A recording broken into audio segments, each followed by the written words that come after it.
என் பாத்திரம் நிரம்பி நிரம்பி வழிய வழிந்து ஓட அபிஷேகியும்.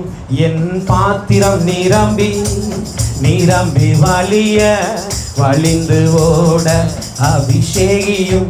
என் சத்துருக்கள் முன்பாக பந்தியை ஏற்படுத்தி என் தலையை என்னையால் அபிஷேகியும். என் சத்துருக்கள் முன்பாக பந்தியை ஏற்படுத்தி என் தலையை என்னையால் அபிஷேகியும். என் பாத்திரம் நிரம்பி நிரம்பி வழிய வழிந்து ஓட அபிஷேகியும். என் பாத்திரம் நிரம்பி நிரம்பி வழிய வழிந்து ஓட அபிஷேகியும். ஆரோனின் சீரசில் ஊற்றின தைலம் தாடியில் வாழிந்து அங்கியில் இறங்கும். ஆரோனின் சீரசில் ஊற்றின தைலம் தாடியில் வாழிந்து அங்கியில் இறங்கும். எங்கள் சீரசில் ஊற்றுமே தைலம் எங்கள் வாழ்வில் இறங்கட்டுமே. எந்த சீரசில் ஊற்றுமே தைலம் எங்கள் வாழ்வில் இறங்கட்டுமே. என் பாத்திரம் நிரம்பி நிரம்பி வழிய வழிந்து ஓட அபிஷேகியும். என் பாத்திரம் நிரம்பி நிரம்பி வழிய வழிந்து ஓட அபிஷேகியும். ஹல்லேலூயா ஹல்லேலூயா ஹல்லேலூயா ஹல்லேலூயா. ஏசாயா 54 அதிகாரத்தின் 3ஆம் வசனம் நாம் பார்க்கும் பொழுது यशायाह 54 अध्याय उसका 3रा वचन हम நீ வலதுபுறத்திலும் இடதுபுறத்திலும் இடம் கொண்டு பெருகுவாய். तू दाईं और बाईं ओर तू जगत से फैलकर तू बढ़ेगा. கர்த்தர் சொல்கிறார் நீ வலதுபுறத்திலும் இடதுபுறத்திலும் இடம் கொண்டு பெருகுவாய். परमेश्वर कहता है कि तू दाईं और बाईं ओर तू जगत से बढ़कर फैलेगा. இந்த பெருகுதல் என்று பார்க்கும் பொழுது ये बढ़ोतरी को हम देखने के இரண்டு समय விதமான பெருக்கத்தை நாம் கடந்த நாட்களில் நாம் தியானித்தோம். दो तरह की बढ़ोतरी के बारे में पिछले दिनों में हमने अध्ययन किया. ஒன்று இடத்தின் பெருக்கம் விசாலம் என்று சொல்லப்பட்டு இருக்கிறது. पहला जगह की बढ़ोतरी जिसमें हम बढ़ते जाते हैं, फैलते हैं, எக்ஸ்பாண்ட் விசாலமாகிறது. हम और बढ़ना उसमें फैलना. இரண்டாவதாக கவுண்டிங் ஆர் நம்பர்ஸ் நல்ல எண்ணிக்கையில பெருகிறது. दूसरा गिनती में बढ़ना. சோ இந்த இரண்டு வித பெருக்கத்தையும் கர்த்தர் சபையில கொடுக்கணும் வீடுகளிலும் கொடுக்க வேண்டும். परमेश्वर ने दो तरह के बढ़ोतरी को घर पे देना, परिवार में देना. இன்னைக்கு நாம் தியானிக்க போகிற ஒரு காரியம் हम एक अध्ययन करने वाली बात சபையின் பெருக்கத்திற்கு சபையில் இருக்க வேண்டியவைகள் என்ன? कलीसिया की बढ़ोतरी के लिए कलीसिया में किस बात की जरूरत है? ஒரு சபை பெருக வேண்டும் என்றால் एक कलीसिया अगर बढ़नी है அந்த சபையில் சில காரியங்கள் இருக்க வேண்டும். उस कलीसिया में कुछ बातों की होना जरूरी அந்த है. சபையில் அந்த காரியம் இல்லை என்றால் अगर कलीसिया में उस बात नहीं है तो சபை பெருக முடியாது. कलीसिया बढ़ नहीं சோ सकती. இன்னைக்கு நம்முடைய சபை ஒரு பெரிய பெருக்கத்தை பார்க்க வேண்டும். अगर हमारा कलीसिया एक बड़ा बढ़ोतरी को ஒரு देखना பெரிய है तो, விசாலத்தை பார்க்க एक வேண்டும். बड़ा फैलना है तो, இன்னும் அதிகமான எண்ணிக்கையில பெருக வேண்டும். और गिनतियों में बढ़ना है तो, சோ இதை கர்த்தருக்கு ஆவியானவர் தேவ வார்த்தையின் மூலமாக நமக்கு கொஞ்சம் விளக்கி காட்ட पवित्र விரும்புகிறார். आत्मा शब्दों के द्वारा वचन के द्वारा हमें समझाना चाहता है. 4 காரியங்கள் உண்டு. 4 बातें हैं. ஆனால் காலை ஆராதனையில 2 காரியம் தான் சொல்ல முடியும். நேரம் सुबह की இல்லை. आराधना में 2 ही बात बता सका. இந்த ஆராதனையில அந்த 2 காரியத்தை சொல்ல போகிறேன். इस आराधना में वो 2 ही बातों को बताने वाला. மற்ற 2 காரியங்கள் கர்த்தருக்கு சித்தமா இருந்தால் அடுத்த வாரத்துல பார்க்கலாம். बाकी 2 बातें परमेश्वर की चाहत इच्छा हो तो எல்லாரும் திருப்பிக் கொள்ளலாம். அப்போஸ்தலர் 9ஆம் அதிகாரத்தின் 31ஆம் வசனம். सब प्रेरित 9वां अध्याय उसका 31वां वचन की ओर ஒருவர் அந்த வசனத்தை வாசிக்கலாம். कोई एक जन पढ़ेंगे. அப்போஸ்தலர் 9:31 ஆக்ட்ஸ் 9:31. प्रेरित 9 उसका 31वां वचन.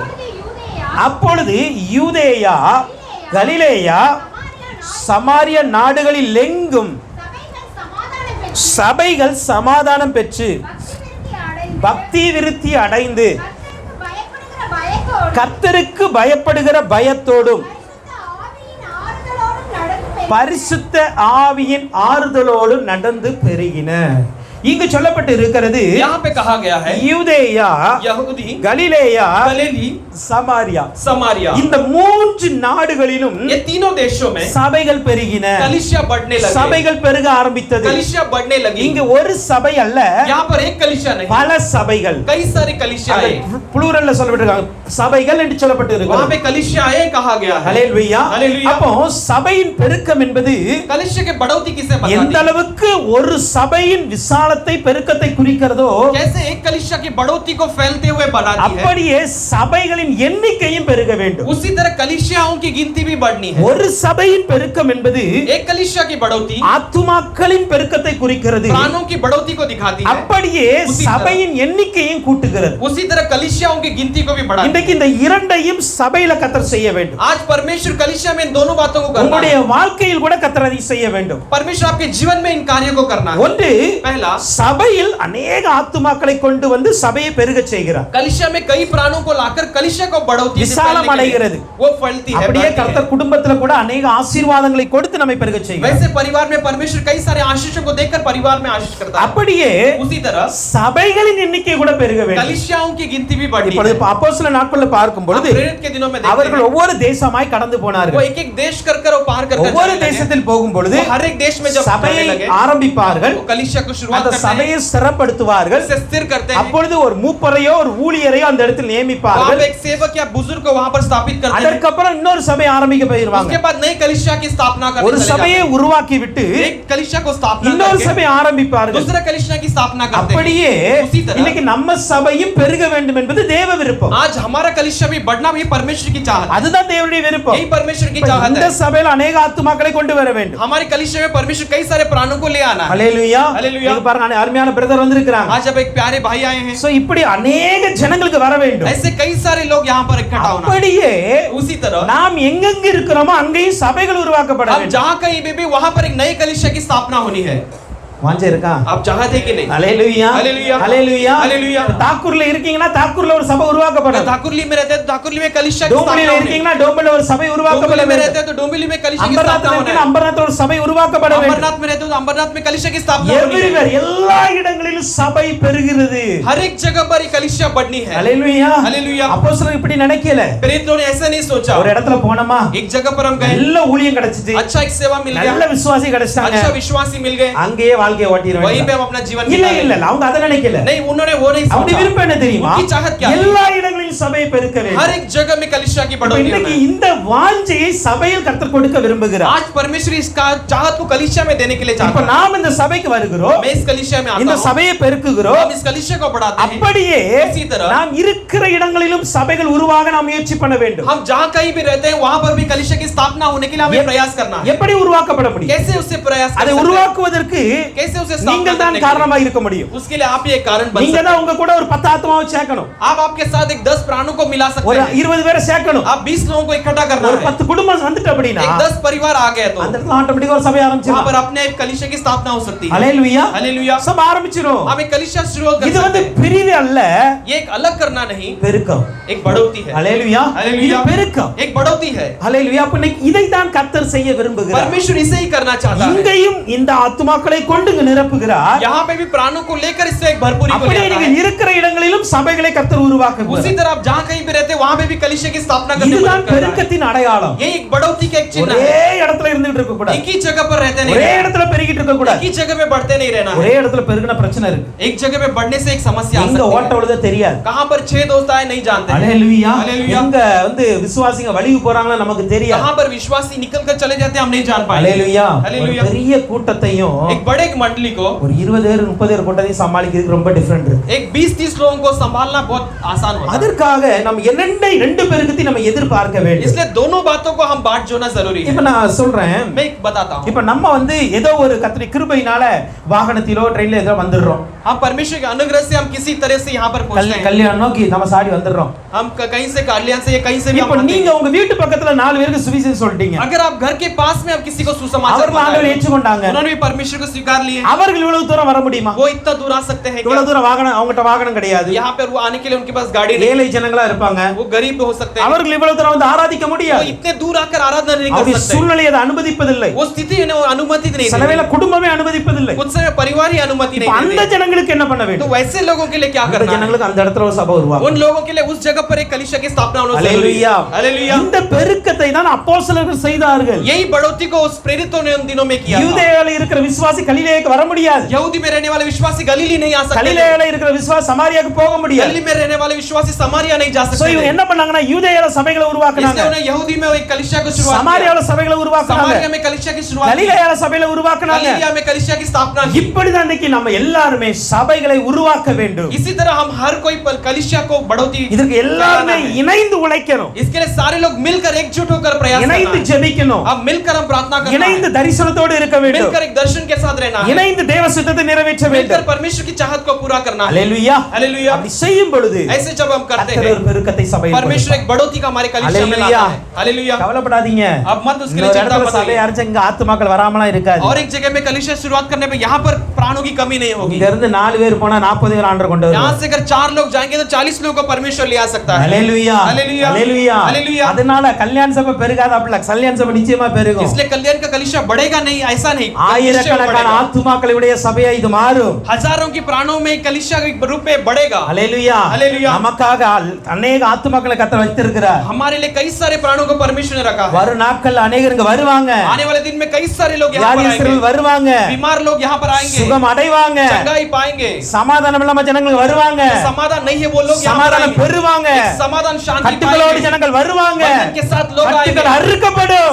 लोगों के बंधन இடத்துல टूटे ஜனங்களை जाएंगे। வைத்திருக்கிறார் கர்த்தர். परमेश्वर यहाँ पर लोगों को रखा அப்படியே है। நீங்கள் இருக்கிற இடத்துல ஜனங்களை ஆதாயப்படுத்துங்க. वैसे ही आप जहाँ कहीं भी रहते वहाँ पे परमेश्वर के लिए प्राणों को कमाना है। ஹalleluya. हालेलुया। ஹalleluya. हालेलुया। சபை பெருக வேண்டும். कलीसिया बढ़ना है। அப்போஸ்தலருடைய தரிசனம் அது. प्रेरितों की दर्शन यही थी। சரி, ஓகே, இந்த சபை பெருகுவதற்கு என்ன தேவை? कलीसिया बढ़ने के लिए किस बात की जरूरत है? சபைக்குள்ள என்ன இருக்க வேண்டும்? कलीसिया में क्या होना அந்த जरूरी है? அப்போஸ்தலர் 9:31ல பார்க்கும் பொழுது प्रेरित 9 उसके 31वां वचन में देखते हैं சமாதானம் பெற்றிருந்தது. शांति पाई हुई थी। சபை பெருகுவதற்கு முதல் காரணம் कलीसिया बढ़ने का पहला சபை कारण சமாதானம் பெற வேண்டும். कलीसिया में एक शांति होना जरूरी है। சமாதானம் என்பது மிக முக்கியமான காரியம். एक शांति बहुत मुख्य बात को சங்கீதம் बताती है। 85ஆம் அதிகாரத்தின் 8ஆம் வசனத்தை பார்க்கும் பொழுது भजन संहिता 85 उसका 5वां वचन में देखते हैं, 8वां वचन में देखते हैं, அவர் தம்முடைய ஜனங்களுக்கும் वो अपने लोगों के लिए, தம்முடைய பரிசுத்தவான்களுக்கும் अपने पवित्र लोगों के लिए சமாதானம் கூறுவார். उस समाधान को देता है। ஹalleluya. हालेलुया। அவர் சமாதானம் கூறுகிற उस தேவன். समाधान को कहने वाला परमेश्वर है। தம்முடைய ஜனங்கள்,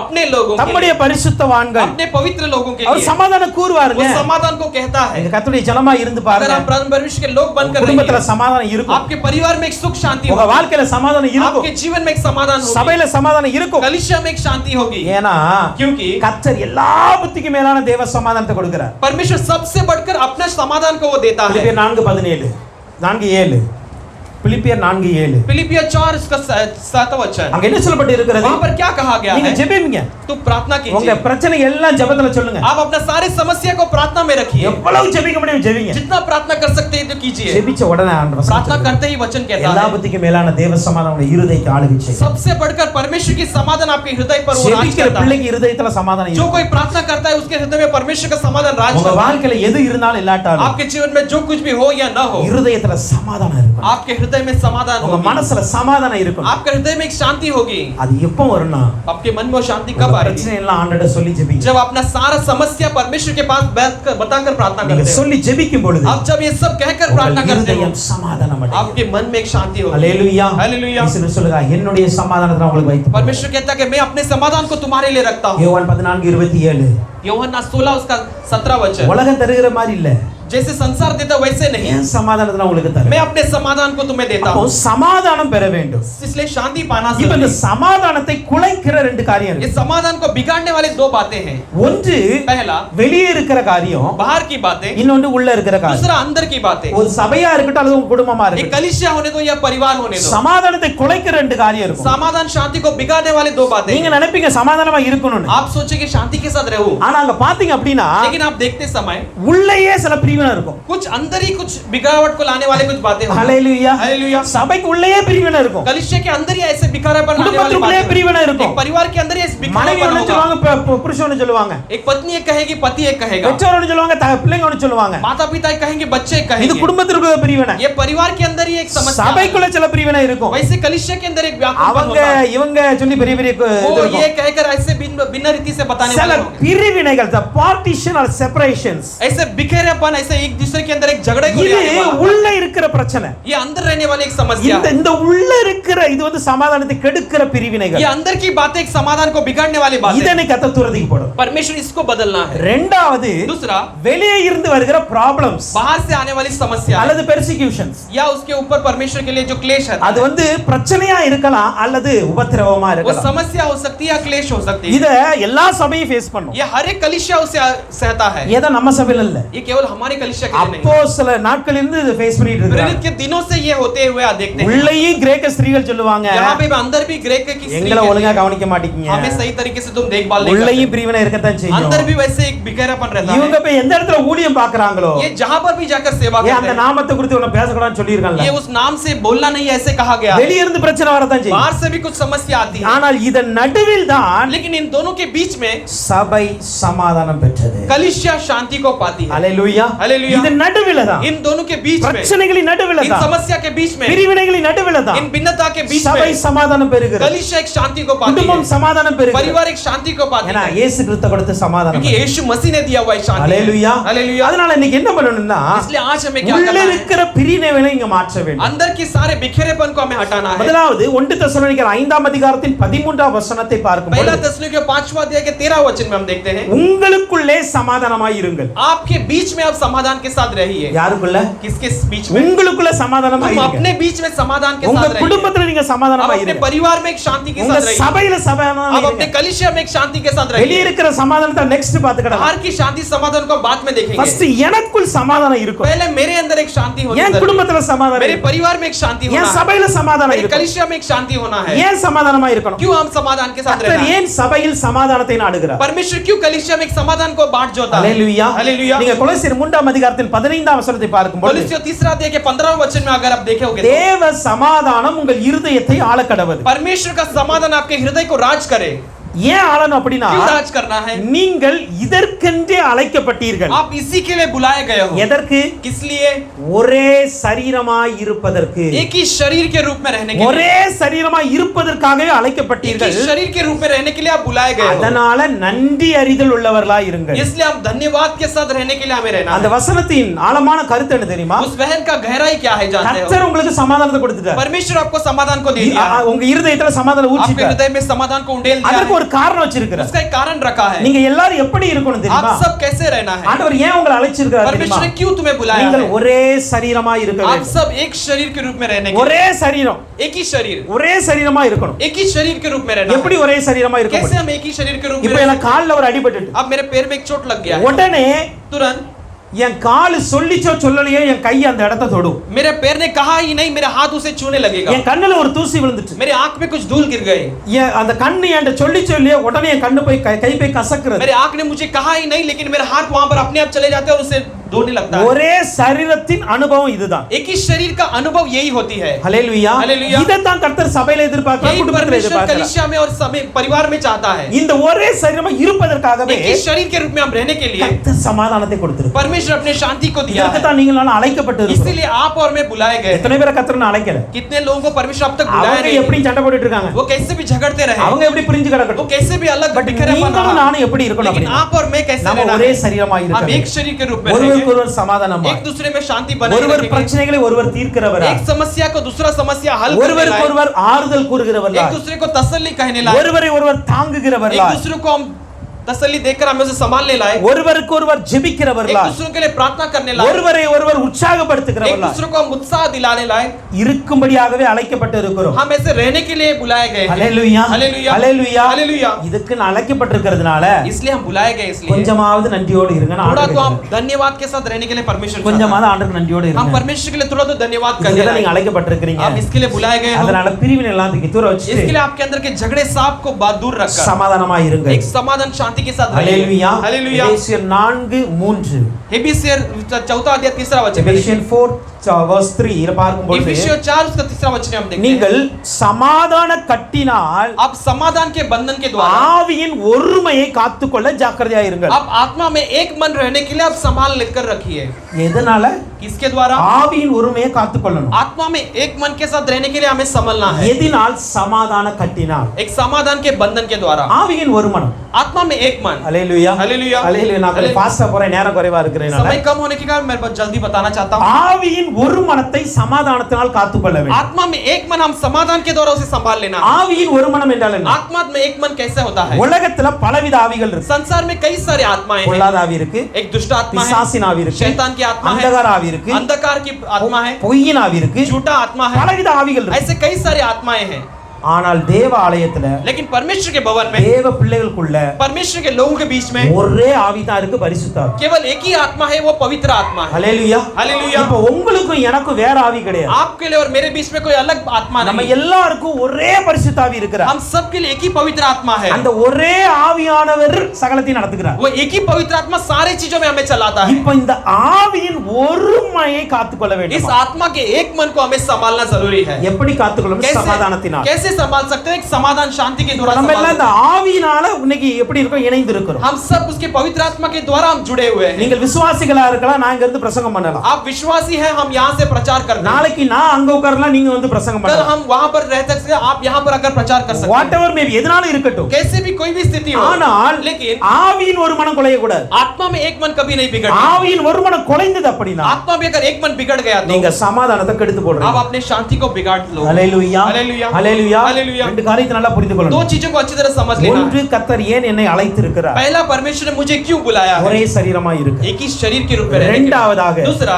என்னால் சொல்லுங்க, मेरे द्वारा, என்னால मेरे द्वारा சபையிலோ कलीसिया में குடும்பத்திலோ या परिवार में ஆவியின் ஒரு மனம் கெடக்கூடாது. आत्मा में एक मन कभी नहीं बिगड़ना है। புரியுதா? हालेलुया। ஹல்லேலூயா. हालेलुया। ஆவியின் ஒரு மனத்தை காத்துக்கொள்வதற்கு சமாதானத்தை கர்த்தர் आत्मा கொடுத்தார். में एक मन को हम संभालने के लिए हमारे लिए शांति दी गई இது है। உள்ள இருக்கிற பிரிவினைகளை மாற்றுகிற ये अंदर சமாதானம். के सारे बिखरेपन को बदलने वाले एक समाधान இப்ப है। வெளியே இருக்கிற சில பிரச்சனைகள் अब இருக்கு. बाहर की कुछ समस्याएं हैं। நீங்க ஊழியம் பார்க்காதீங்க, आप सेवा मत कीजिए, நீங்க வந்து சுவிசேஷம் பண்ணாதீங்க, आप सुसमाचार मत बताइए, இப்படி பல பிரச்சனைகள் வரதான் ऐसे செய்யும். कई सारी समस्याएं ஆனால் हैं। இந்த பிரச்சனைகள் மத்தியில इन सारी समस्याओं के बीच கர்த்தர் என்ன சொல்லுகிறார் में தெரியுமா? परमेश्वर क्या कहता है? சங்கீதம் 147 அதிகாரம் 14 வசனம். भजन संहिता 147 उसका 14वां वचन, 4 வசனம் சொல்லப்பட்டிருக்கிறது. 14वां वचन कहता है, அவர் உன் எல்லைகளை சமாதானம் உள்ளவைகளாக்கி वो तेरे सीमा को समाधान के द्वारा बनाकर உச்சிதமான கோதுமையால் एक நிரப்புகிறார். श्रेष्ठ गेहूं से उसे भरता है। உன்னுடைய எல்லைகளை तेरे சமாதானமாக்குகிறார். सीमाओं को वो शांति समाधान से भरता है। எல்லைனா புரியுதா?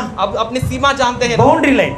आपका सीमा, இதை வந்து உங்க சுற்றி இருக்கிற இடங்கள், आप रहने वाले जगह के आसपास की सीमा, உங்க வீட்டை சுற்றி இருக்கிறவர்களா आपके இருக்கட்டும், घर के समाधान உங்க सीमा होगी, கடையை அல்லது உங்களுடைய பிசினஸ் சுற்றி இருக்கிறவங்களா या आपके இருக்கட்டும், व्यापार के आसपास की सीमा हो, அல்லது உங்களுடைய சபையை சுற்றிவர்களா இருக்கட்டும், या आपके कलीसिया के आसपास की जगह हो, இந்த எல்லைகளை கர்த்தர் சமாதானம் உள்ளவைகளாய் மாற்றுகிறார். परमेश्वर इन सीमाओं को अपने समाधान से भरता है। அதுக்கு அப்புறம் தான் ஆசீர்வாதத்தை கொடுக்கிறார். उसके बाद वो अपने आशीष को देता है। ஹல்லேலூயா. हालेलुया। அப்ப இந்த எல்லையை கர்த்தர் சமாதானமாக்குகிறார். परमेश्वर इस सीमा को समाधान से शांति से भरता 1 है। ராஜாக்கள் 4:24-25 पहला राजा 4 अध्याय उसका 24-25 பார்க்கும் பொழுது சாலமோனுடைய நாட்களில सुलेमान के दिनों में அவனை சுற்றி இருந்த தேசத்தார் அனைவரும் அவனோட சமாதானமா उसके இருந்தாங்க. आसपास के देश वाले सारे उसके साथ समाधान के साथ रहे। ஹல்லேலூயா. हालेलुया। ஒருவர் கூட அவனை எதிர்க்கலங்க. कोई भी उसके विरोध नहीं किए। அப்படி சமாதானமா இருக்க போய் தான் ऐसे समाधान के रहने पर ही ஆலயம் கட்டப்பட்டது. वो एक भवन को बांध सका। ஹல்லேலூயா. हालेलुया। இன்னைக்கு நம்ம ஆலயம் கட்டணும் அப்படினா आज हमारा भवन भी अगर बांधा जाना है ஆண்டவர் तो சுற்றி இருக்கிற ஜனங்களோடு சமாதானத்தை आसपास के கொடுக்க लोगों के साथ हम समाधान शांति के साथ रहना है। ஹல்லேலூயா. हालेलुया। அவருடைய வழிகள் கர்த்தருக்கு பிரியமாய் இருந்தால் एक मनुष्य का रास्ता परमेश्वर का प्रिय हो तो அவன் சத்துருக்களும் அவனோடு சமாதானமா இருக்கும்படி उसके செய்வார். शत्रु भी उसके साथ समाधान के साथ रहेंगे।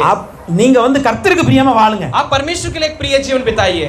யாருக்கும் பயப்பட வேண்டாம், கர்த்தருக்கு பயப்படுங்க. किसी के लिए डर मत मानना, केवल परमेश्वर के लिए भय मानो। உங்க சத்துரு கூட உங்களோட சமாதானமா आपके शत्रु भी आपके साथ समाधान के साथ रहेंगे। உங்களோட சண்டை போடுறாங்களா அவங்க கூட சமாதானமா जो तुमसे झगड़ते हैं वो भी तुम्हारे साथ शांति समाधान करेंगे। கர்த்தர் அதை வாய்க்க பண்ணுவார். परमेश्वर उससे करेगा, நம்முடைய தேவன் அதை வாய்க்க பண்ணுவார். हमारा परमेश्वर से करेगा। ஹல்லேலூயா. हालेलुया। எபிரேயர் 12:14 சொல்லுகிறது, इब्रानियों 12:14 कहता है யாவரோடு சமாதானமா हम இருங்க. सभी लोगों के साथ समाधान के साथ रहेंगे। எல்லாரோடு சமாதானமா இருங்க. हम सब के साथ शांति के साथ உங்க रहेंगे। வீட்டு பக்கத்துல இருக்கவங்களோட சமாதானமா இருங்க. आपके घर के पास में भी भी एक समाधान शांति के साथ रहिए। நீங்க வேலை பார்க்குற இடத்துல சமாதானமா आप இருங்க, काम करने वाले जगह पर एक समाधान शांति के படிக்கிற साथ இடத்துல रहिए। சமாதானமா आप இருங்க, पढ़ाई करने वाले जगह में शांति को ஊழியம் பார்க்குற दिखाइए। இடத்துல சமாதானமா आप இருங்க, सेवा करने वाले जगह में एक समाधान के साथ रहिए। யாவரோடு சமாதானமா हम இருங்க. हर किसी के साथ समाधान के साथ रहना हालेलुया. है। हालेलुया। இதுதான் இயேசு கிறிஸ்து கொடுத்த ये சமாதானம். यीशु मसीह ने दिया हुआ एक शांति है। அதான் சொன்னாரு, உலகம் கொடுக்கிற மாதிரி நான் கொடுக்கறது இல்ல, इसलिए वो कहता है कि जैसे संसार देता है वैसे मैं நான் नहीं देता, என்னுடைய சமாதானத்தை मैं கொடுக்கிறேன். अपने शांति को देता हूँ। என்ன அடிச்சவன கூட நான் நேசிப்பேன், जो मुझे मारा है मैं उससे भी प्रेम என் करूंगा, முகத்துல துப்புனாங்க அவனுக்காண்டி கூட நான் जो ஜெபிப்பேன். मेरे चेहरे पर थूका मैं उससे भी मैं प्रेम करूंगा। அதுதான் இயேசு கிறிஸ்துடைய यही சமாதானம். परमेश्वर का एक समाधान இன்னைக்கு है। அந்த சமாதானத்தை கர்த்தர் விரும்புகிறார். परमेश्वर उस समाधान शांति को आज हमारे அப்போ जीवन में உள்ள चाहता है। இருக்கிற பிரிவினையை மாற்றணும், अंदर के एक झगड़े को भी बदलना है, வெளியிருந்து பிரச்சனைகளும் வராதபடி கர்த்தர் बाहर से சமாதானத்தை भी கொடுக்கணும். समस्या आए बिना परमेश्वर संभाल लेना है। சமாதானம் கிடைச்சது அப்படின்னா एक समाधान शांति मिलने पर சபை பெருக ஆரம்பிக்கும். कलीसिया बढ़ने लगेगी। ஹalleluya, हालेलुया, ஹalleluya, हालेलुया। சமாதானக்காரனர் நீங்க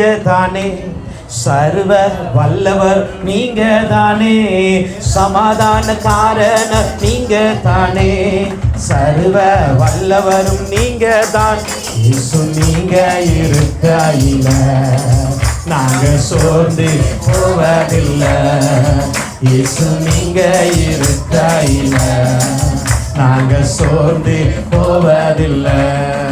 ஹalleluya. हालेलुया। ஒன்று சமாதானம், पहला समाधान உள்ளேயும் வெளியேயும் இருக்கும். अंदर और बाहर दोनों जगह पे और शांति होनी। இரண்டாவதாக दूसरा, சபை எப்படி வளரும், कलीसिया कैसे बढ़ेगी, வளர காரணம் என்ன? उसके बढ़ने का कारण क्या है? அந்த அப்போஸ்தலர் 9:31 उस प्रेरित 9 उसके 31वां वचन में சமாதானம் பெற்று समाधान पाकर பக்தி விருத்தி அடைந்தது. भक्ति भाव में बढ़ने लगे। ஹalleluya. हालेलुया। பக்தி விருத்தி தேவை. भक्ति भाव की जरूरत ஒரு है। சபையில பக்தி விருத்தி இருக்கணும். एक कलीसिया में एक भक्ति भाव की जरूरत है। ஹalleluya, हालेलुया, ஹalleluya. हालेलुया। 1 கொரிந்தியர் 14:12 பார்க்கும் பொழுது पहला कुरिन्थियों 14 उसका 12 वचन में हम देखते हैं, சபைக்கு பக்தி விருத்தி உண்டாக நாடுங்கள். कलीसिया के लिए भक्ति भाव बढ़ने के लिए आप प्रयास कीजिए। எபேசியர் 4:12-13 एफिसियों 4 उसका 12-13 கர்த்தர் சபையில சில ஊழியங்களை கொடுப்பதின் நோக்கமே பக்தி விருத்தி. परमेश्वर कलीसिया में कुछ सेवा देना उसकी भक्ति भाव को बढ़ाने के लिए 5 देता है। விதமான ஊழியங்களை கர்த்தர் கொடுத்திருக்கிறார். 5 तरह की सेवाओं को परमेश्वर ने दिया தீர்க்க है। தரிசன ஊழியம், एक भविष्यवाणी की एक सेवा, அப்போஸ்தலர் ஊழியம், एक प्रेरितों की सेवा, மேய்ப்பனுடைய ஊழியம், एक चरवा की सेवा, போதகருடைய एक ஊழியம், प्रचारक का सेवा, சுவிசேஷ ஊழியம். एक सुसमाचार का இந்த सेवा। 5 விதமான ஊழியங்களை ये 5 तरह की एक सेवा के கர்த்தர் द्वारा கொடுப்பதின் மிக முக்கிய நோக்கம் परमेश्वर देने का एक मुख्य कारण சபை பக்தி விருத்தி அடைய. कलीसिया भक्ति भाव में बढ़ना है। அதே போல அப்போஸ்தலர் 20:32 उसी तरह प्रेरित 20 उसका 32वां वचन में நீங்கள் பக்தி விருத்தி அடைய. आप भक्ति भाव में बढ़ना है। அதற்காக அந்த வசனம் உங்களுக்கு கொடுக்கப்படுகிறது. इसके लिए वो वचन को आपके लिए दी गई है। சபையும் பக்தி விருத்தி அடையணும், कलीसिया में भक्ति भाव में बढ़ना है। அதற்கு கர்த்தர் வரங்களையும் ஊழியங்களையும் கொடுக்கிறார். परमेश्वर उसके लिए वरदानों को और सेवाओं को देना है। இரண்டாவது வசனத்தை கர்த்தர் கொடுக்கிறார். दूसरा वचन को परमेश्वर देना है, ஏனா நீங்களும் நானும் பக்தி விருத்தி அடைய. क्योंकि आप और मैं भक्ति भाव में बढ़ना அந்த है। பக்தி விருத்தியை மாத்திரம் பார்த்து முடிக்க போறோம். उस भक्ति भाव को हम देखकर समाप्त करने वाले हैं। பக்தி விருத்தியில ஒரு 4 காரியம். भक्ति भाव में 4 बातें हैं। பக்தி விருத்தி என்றால் என்ன? भक्ति भाव कहे तो क्या है? ஒன்று पहला விஸ்டம், एक ज्ञान, மெய் ஞானம். एक ज्ञान। ஹalleluya, हालेलुया। அந்த மெய் ஞானம் என்பது என்ன தெரியுமா? वो ज्ञान किसे बताता है? உண்மையை அறிந்து கொள்ளுகிற ஞானம். सच्चाई को जानने वाली एक ज्ञान। கர்த்தர் நீதிமான்களுக்கு என்று மெய் ஞானத்தை வைத்திருக்கிறார். परमेश्वर धर्मियों को सच्चाई को जानने वाले ज्ञान को रख कर रखा है। நீதிமொழிகள் 2:7 प्रेरित हम नीति वचन उसका 2:7 में हम देखते हैं, நீதிமானுக்காக மெய் ஞானத்தை வைத்திருக்கிறார். धर्मियों के लिए उसने वैसे जो सच को जानने वाले ज्ञान को रखा है। எப்பொழுது அது கிடைக்கும் वो என்றால் कब मिलता है? அதே நீதிமொழிகள் 1:7 வாசிக்கும் பொழுது वही नीति वचन उसका 1:7 में हम देखते हैं, கர்த்தருக்கு பயப்படுதல் ஞானத்தை வரும். परमेश्वर को भय मानते हैं और परमेश्वर ज्ञान को दिलाता है। அல்லேலூயா. हालेलुया। அப்ப கர்த்தருக்கு பயப்படும் பொழுது परमेश्वर को जब भय मानते हैं, கர்த்தர் உங்களுக்கும் எனக்கும் வைத்திருக்கிற ஞானத்தை கொடுக்கிறார். परमेश्वर आपके लिए मेरे लिए ज्ञान को रखा है। உலகம் அறிவை கொடுக்கும், संसार समझ को देता है, ஆனால் கர்த்தரே ஞானத்தை लेकिन கொடுக்கிறார். परमेश्वर उस ज्ञान को देता है। அதான் சாலமோன் அழகாய் ஜெபித்தா எனக்கு ஞானத்தை தாங்கப்பா. इससे सुलेमान ने अच्छी तरह प्रार्थना की, मुझे ज्ञान को दीजिए। हालेलुया। हालेलुया। கொலோசியர் 3:16 பார்க்கும் பொழுது कोलोसियों 3:16 में हम देखते हैं, கர்த்தருடைய வசனம், கிறிஸ்துவின் வசனம் एक मसीह का वचन உங்களுக்குள் சகல ஞானத்தோடு பரிபூரணத்தோடு பெருகுகிறதா. आपके अंदर पूरे ज्ञान के साथ और एक परिपूर्णता के साथ बढ़ती है। சகல ஞானத்தை கர்த்தர் கொடுக்கிறார். सभी तरह के ज्ञान को परमेश्वर देता है। எல்லாவற்றையும் அறிகிற ஞானம் அது. सब कुछ जानने लायक समझने लायक ज्ञान को देता ஒரு है। தேவ தேவ பிள்ளைக்கு एक परमेश्वर के लोगों के लिए எது சரி எது தவறு என்கிற அறிகிற ஞானம் कौन இருக்கும். सा सही कौन सा गलत है जानने की ज्ञान की जरूरत है. அதற்கு மிக முக்கியமாக பயன்படுவது வசனம். उसके लिए सबसे मुख्य जो है परमेश्वर का वचन उपयोग होता है. அதுக்கு தான் வசனத்தை வாசிக்கணும். इसके लिए वचन को पढ़ना जरूरी அதுக்கு है. தான் சொல்றது பைபிள் ஸ்டடிக்கு வாங்க. इसलिए कहा जाता है कि बाइबल स्टडी में உங்களுக்கு आइए. ஆவிக்குரிய ஞானம் அல்ல, உலகத்தில் எப்படி வாழ வேண்டும் என்கிற ஞானத்தை கர்த்தர் கற்றுக் கொடுப்பார். आत्मिक ज्ञान ही नहीं परमेश्वर संसार में कैसे जीना है वो ज्ञान भी परमेश्वर सिखाएगा. ஹalleluya. हालेलुया. அதுதான் சபையில் இத்தனை கூட்டங்கள் நடக்கிறது. इसलिए कलीसिया में इतने सारी सभाएं இத்தனை चलाई जाती हैं. பிரசங்கங்கள் इतने கொடுக்கப்படுகிறது. सारे प्रचार दिए जाते हैं. இதெல்லாம் சும்மா இல்ல. ये ऐसे ही व्यर्थ में नहीं நமக்கு किया जाता. ஞானத்தை பெற்றுக் हमको கொள்வதற்கு. ज्ञान को बुद्धि को बढ़ाने के அதனால लिए எல்லாரும் பைபிள் ஸ்டடிக்கு வாங்க. इसलिए सारे लोग बाइबल स्टडी में ஹalleluya. हालेलुया. இப்போ அப்போஸ்தலர் 6:10ல பார்த்தோம் அப்படினா आप प्रेरित 6:10 में देखते हैं ஸ்தேவான் என்கிற ஒரு வாலிபர் இருந்தார். एक स्तेवान नाम के एक जवान था. அவர் என்ன வேலை செய்தார் என்றால் उस स्तिफनुस ने क्या काम किया था? பந்தி பரிமாறுகிற வேலை செய்தார். एक भोजन परोसने वाले काम को किया. ஒரு பந்தி பரிமாற ஒரு சர்வர். एक भोजन देने वाला एक सर्वर के समान. ஹalleluya. हालेलुया. ஆனால் அவரிடம் ஒரு நாள் ஆசாரியர்கள் வேதபாரர்கள் பரிசேயர்கள் கூடி வந்தாங்க. उसके पास शास्त्र को पढ़ने वाले और याजक लोग सारे लोग उसके पास आए. ஏன்னா அவர் அப்பப்ப சில அற்புதத்தை வர செஞ்சிருந்தார். क्योंकि कई सारे समय पर उन्हें कई सारे अद्भुत कामों भी कर दिए थे. அவர் ஜெபிச்ச அற்புதம் வர वो நடந்தது. प्रार्थना करते अद्भुत बातें हो இத जाते. பார்த்துட்டு என்ன பண்ணாங்கன்னா उससे देखते उन्होंने क्या किया? இந்த இந்த மூன்று கூட்டம் வந்துச்சு. ये तीन तरह की मंडली के लोग आए. எல்லாரும் வந்து ஸ்தேவானை எதிர்த்து நிக்கறாங்க. वो सब आकर उस स्तिफनुस के विरुद्ध खड़े रहते हैं. எதிர்த்து நிற்கும் பொழுது उसके विरुद्ध कर அவர் சில காரியங்களை அங்கு விளக்குகிறார். वहां पर वो कुछ बातों को समझाता है. நியாயப்பிரமாணத்தில் இருந்து இயேசு கிறிஸ்துவை வெளிப்படுத்தி கொண்டு வருகிறார். व्यवस्था से परमेश्वर के बारे में यीशु को समझाते हुए वो बताता பழைய है. ஏற்பாட்டு கால தீர்க்கதரிசன வார்த்தையில் இருந்து இயேசு கிறிஸ்துவை வெளியே கொண்டு पुराने வருகிறார். कारण के भविष्यवाणी के शब्दों के द्वारा वो यीशु के बारे में समझाते आते இப்படி हैं. கொண்டு வரும் பொழுது ऐसे जब समझाने के समय पर அவனுடைய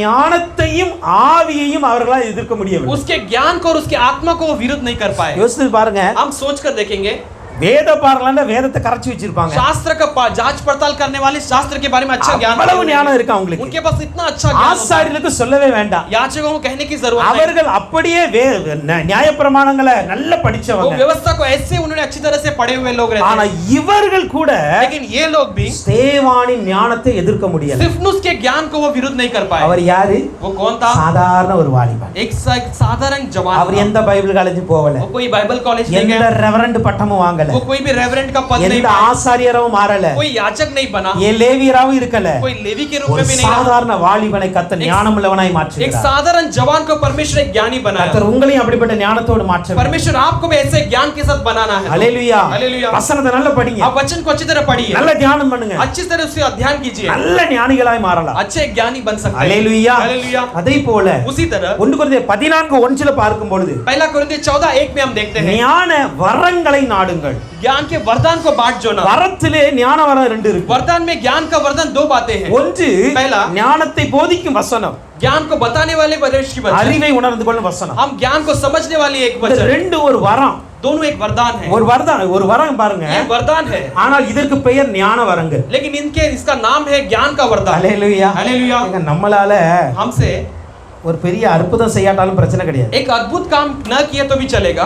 பவுல் அப்போஸ்தலர் போல மரித்தவன்லாம் உயிர்ப்பிக்க வேண்டாம். एक प्रेरित पौलुस की तरह मरे हुए को जिलाने की जरूरत नहीं. ஆனா வசனத்தையாவது ஞானமா புரிந்து கொள்ளணும். लेकिन वचन को हम अच्छे ज्ञान से समझना बहुत வசனத்தில் जरूरी है. இருக்கிற அறிவையாவது எடுத்துக்கொள்ளணும். वचन के ज्ञान को हम लेना जरूरी है. அந்த வரத்தையாவது பெற்றுக்கொள்ளணும். उस वरदान को तो पाना जरूरी है. ஹalleluya. हालेलुया. அதையாவது பெற்றுக்கொள்ளணும். उसे तो पाना बहुत जरूरी है. முதலாவது சபை பக்தி விருத்தி அடைவதற்கு पहला कलीसिया भक्ति भाव में बढ़ने के लिए முதலாவது விஸ்டம் வேணும், மெய்ஞானம் வேணும். पहले उस समझ को जानने वाली ज्ञान चाहिए. இரண்டாவதாக दूसरा சபை பக்தி விருத்தி அடையணும்னா कलीसिया भक्ति भाव में बढ़ना है நல் तो ஒழுக்கம் இருக்க வேண்டும். अच्छे आज्ञा पालन करने वाले रहना. ஹalleluya. हालेलुया. விருட்சி அப்படினா நல்ல ஒழுக்கம் இருக்க வேண்டும். हमारे अंदर अच्छा गुण रहना जरूरी है. யாருக்கெல்லாம் நல்ல ஒழுக்கம் இருக்கணும்? किसके पास अच्छा गुण रहना है? வசனத்தை ஃபாஸ்டா எழுதிக்காங்க. वचन को आज जल्दी आप लिख लीजिए. ஹalleluya. हालेलुया.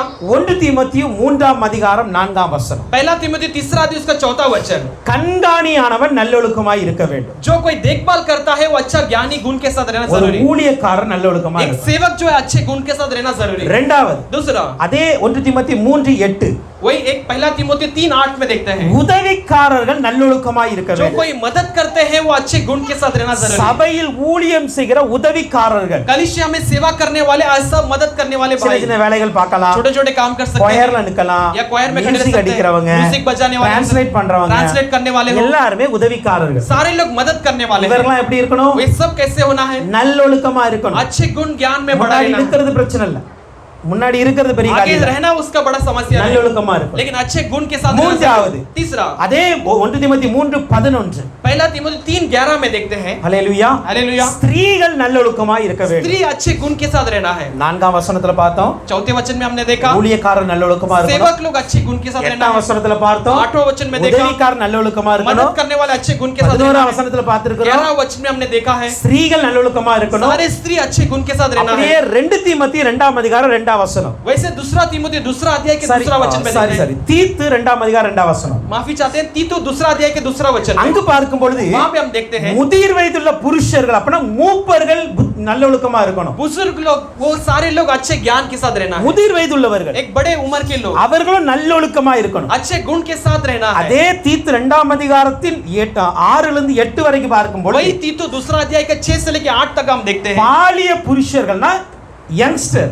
வாலிபர்கள் நல்லொழுக்கமா இருக்கணும் जवान लोग जो है अच्छे गुण के साथ रहना है। எல்லா கேட்டகரி வந்துட்டா सारे लोग सारे विभाग के आ गए, ஹல்லேலூயா हालेलुया। ஊழியக்காரர் வந்தாச்சு पहले सेवक लोग आ गए, உதவிக்காரர்கள் வந்தாச்சு दूसरा मदद करने वाले आ ஸ்திரீகள் गए, வந்தாச்சு स्त्री लोग आ गए, மூப்பர்கள் வந்தாச்சு बुजुर्ग लोग आ गए வாலிபர்கள் और வந்தாச்சு जवान भी आ गए। இவங்க எல்லாரும் எப்படி இருக்கணும் ये सारे लोग कैसे रहना है? நல்லொழுக்கமா இருக்கணும் अच्छे गुण के साथ रहना है। யாரும் யாரையும் கம்ப்ளைண்ட் பண்ண முடியாது कोई किसी और को दोष नहीं देना, யாரும் யாரையும் குறை சொல்லக்கூடாது कोई किसी को कमी नहीं बताना है। ஆமா அவங்களே இப்படி இருக்காங்கன்னு சொல்லக்கூடாது कोई ऐसा रहते ऐसे नहीं कहना है। அவங்க எப்படி இருந்தாலும் நான் நல்லொழுக்கமா தான் वो இருக்கணும் कैसे भी रहे लेकिन मैं अच्छे गुण के साथ कई सही रीति से ஹல்லேலூயா रहूंगा। हालेलुया। விசுவாசி ஊழியக்காரர்களையோ உதவிக்காரர்களையோ சொல்ல முடியாது विश्वासी सेवकों को या मदद करने वालों के बारे में दोषी नहीं ஊழியக்காரர்கள் ठहरा सकते। விசுவாசிகளை சொல்ல முடியாது या सेवक लोग विश्वासियों को दोषी नहीं ठहराना। எல்லாரும் நல்லொழுக்கம் உள்ளவர்களாய் இருக்க सारे வேண்டும் लोग अच्छे गुण के साथ रहना है। ஒழுக்கத்தில் சிறந்தவர்களாய் இருக்க வேண்டும் सब अपने गुण में सही रहना है। இப்போ ஒரு கேட்டகரி மிஸ் ஒரு கோர்ஸ் ஒரு குரூப் மிஸ் ஆயிருக்கு एक ग्रुप जो है मिस हो गया है। எந்த குரூப் वो कौन सा ग्रुप है? முன்னாடி உட்கார்ந்திருக்க குரூப் ये सामने बैठे छोटे, ஹல்லேலூயா हालेलुया।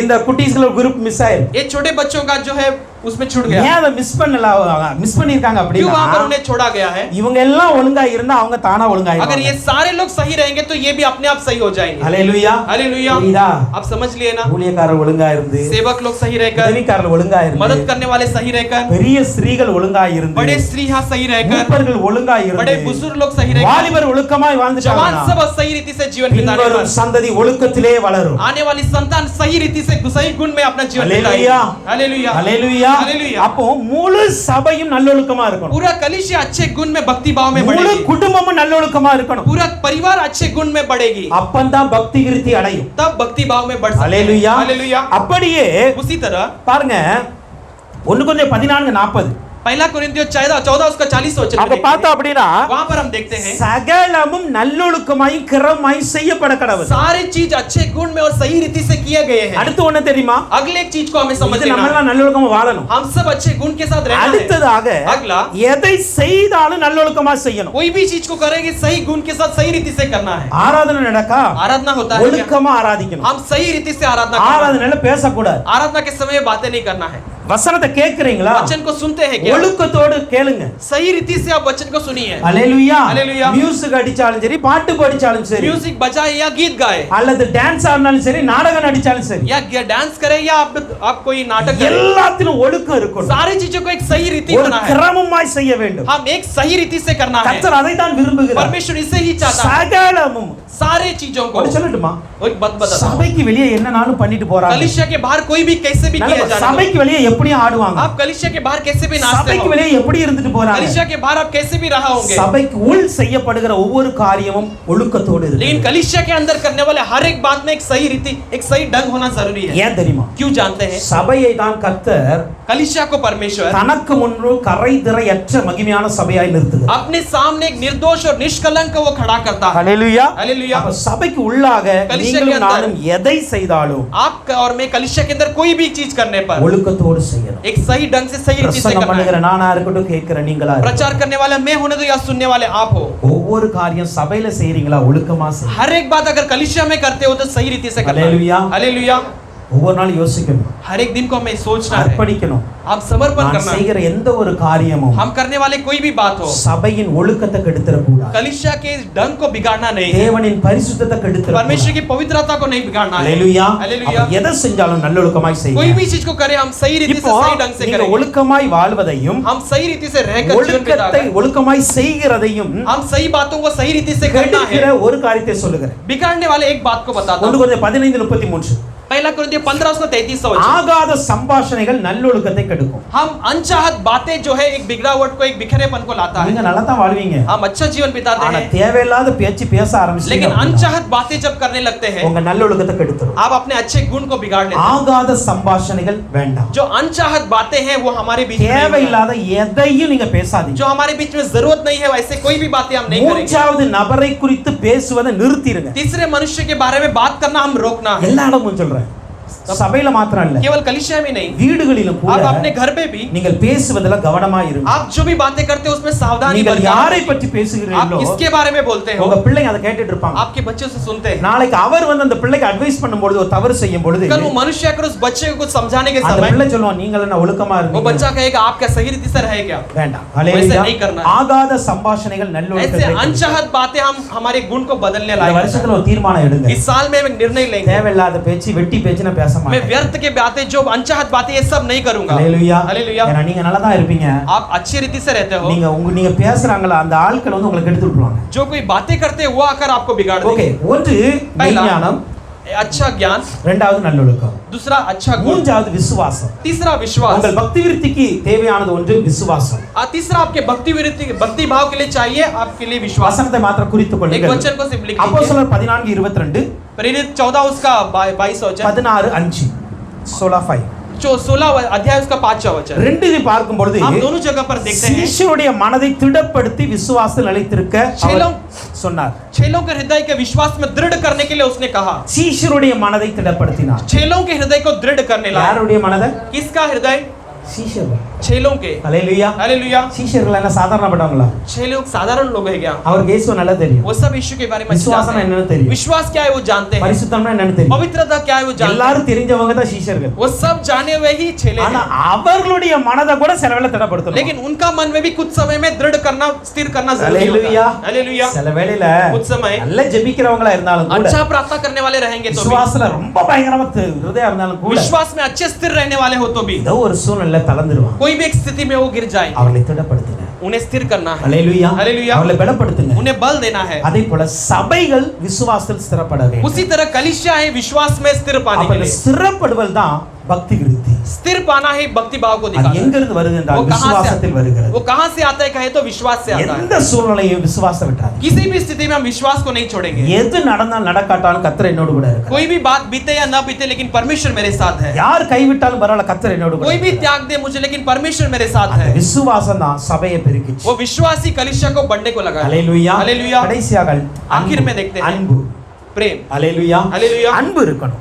प्रेम रहना जरूरी है। ஹalleluya. हालेलुया। 1 கொரிந்தியர் 8:1 பார்க்கும் பொழுது पहला कुरिन्थियों 8:1 में देखते हैं அறிவு இருமாப்பை தருமா. हमारा ज्ञान जो है हमारे घमंड को ले आती है, அன்போ பக்தி விருத்தி செய்யும். लेकिन प्रेम जो है भक्ति भाव को ले आती है। அன்பு பக்தி விருத்தி தரும். प्रेम जो है भक्ति भाव को देती है। 1 கொரிந்தியர் 13ஆம் அதிகாரத்துல நீங்க ஃபுல்லா வாசித்தீங்கன்னா पहला कुरिन्थियों 13वां अध्याय अगर पूरा पढ़ के देखोगे तो அன்பை குறித்து அதிகமா எழுதியிருக்கு. प्रेम के बारे में कई सारे बातें लिखी அதுல हुई हैं। பார்க்கும் பொழுது उससे हम जब देखते हैं அன்பு சகலத்தையும் தாங்கும். प्रेम जो है सारी चीजों को संभाल लेती है, சகலத்தையும் சகிக்கும். सारी चीजों को सह लेता है। அன்பு பொறாமைப்படாது. प्रेम जो है कभी किसी का घमंड नहीं அன்பு करता, யாருக்கும் பொல்லாங்கு वो செய்யாது. किसी के लिए कभी विरोध नहीं करता है। அன்பு ஒரு காலும் ஒழியாது. प्रेम कभी ना बिगड़ता है, कभी नहीं खत्म होता है। அன்பு தாங்க சபைக்கு பக்தி விருத்தி. केवल प्रेम ही कलीसिया के लिए भक्ति भाव को ले आता है। எல்லாரோட அன்பா இருங்க. सबके साथ प्रेम के साथ எல்லாரையும் நேசிங்க. सबसे प्रेम உங்க करेंगे। வீடுகளிலும் சரி சபைகளிலும் आपके சரி घर पे हो या कलीसिया में हो, எல்லாரையும் நேசிங்க. हम सबसे प्रेम करेंगे। அன்பு தான் பக்தி விருத்தி கொடுக்கும். ये प्रेम ही भक्ति भाव को ले आती है। சபை பெறுவதற்கு एक कलीसिया बढ़ने के लिए ரெண்டு காரியம் இன்னைக்கு दो பார்த்திருக்கிறோம். बातों को हमने देखा है। ஒன்று पहला சமாதானம். समाधान, அது உள்ளேயும் இருக்கணும் வெளியேயும் वो இருக்கணும். अंदर भी रहनी है बाहर भी रहनी है। இரண்டாவது दूसरा பக்தி விருத்தி. एक भक्ति भाव, ஞானத்தில் பெருகணும். हम सच्चे ज्ञान में நல் बढ़ना है, ஒழுக்கத்தில் பக்தி अब விருத்தி. अपने गुण में बढ़ना है, விசுவாசத்தில் विश्वास में அன்பில். और प्रेम இந்த में। நான்கும் इन चारों நம்ம बातों में ஸ்திரப்பட்டோம் அப்படின்னா अगर हम स्थिर हो गए तो அதுதான் பக்தி விருத்தி. यही भक्ति भाव है। ஹalleluya. हालेलुया। அதுதான் பக்தி நம்ம காட்ட முடியும். यही हम अपने भक्ति को दिखा सकते ஆனா हैं। இந்த பக்தி விருத்தி அடையும் பொழுது हम अब भक्ति भाव को जब पा लेते हैं, சபைகள் பெருக ஆரம்பிக்கும். कलीसियाएं बढ़ने लगती சரி, है। இன்னைக்கு நம்முடைய சபையும் இதில் பெருக வேண்டும் என்றால் आज हमारा कलीसिया में इसमें बढ़ना है। இன்னைக்கு நாம் பார்த்தபடி சபை விசாலமாக வேண்டும், आज जैसे हमने देखा कलीसिया फैलना है சபை எண்ணிக்கையும் பெருக और வேண்டும். उसकी गिनती में भी बढ़नी है, ரெண்டுமே பெருகணும் அப்படினா दोनों भी बढ़ना है तो பிரிவினை இல்லாமல் சமாதானமா இருக்கும். हम बिना झगड़े के एक समाधान शांति के साथ रहेंगे, பிரச்சனைகள் இல்லாமல் சமாதானமா एक இருக்கும். समस्या के बिना हम समाधान शांति के साथ இரண்டாவதாக रहेंगे। பக்தி விருத்தியில் தேறி இருக்க வேண்டும். दूसरा भक्ति भाव में बड़े हुए रहेंगे, ஆண்டவர்ட்ட நல்ல ஞானத்தை கேளுங்க. परमेश्वर से अच्छे ज्ञान को मांगेंगे, நல்ல ஒழுக்கமாய் வாழ ஆசைப்படுங்க. अच्छे गुण के साथ जीवन बिताने के लिए चाहेंगे, விசுவாசத்தில் நிலைத்திருக்க முயற்சி பண்ணுங்க. विश्वास में स्थिर रहने के लिए हम प्रयास करेंगे, அன்பில் பெருக பிரயாசப்படுங்க. प्रेम में बढ़ने के लिए हम प्रयास करेंगे। எல்லாம் செய்யும் பொழுது ये सब जब हम करते हैं நாமும் பெருகுவோம், சபையும் பெருகும். हम भी बढ़ेंगे, कलीसिया भी बढ़ेगी। கர்த்தர் உங்களை ஆசீர்வதிப்பாராக. परमेश्वर आपको आशीष करेगा। எல்லாரும் எழும்பி நின்று आइए हम सब खड़े ஒப்பு होकर கொடுக்க போகிறோம். हम सौंपने वाले हैं।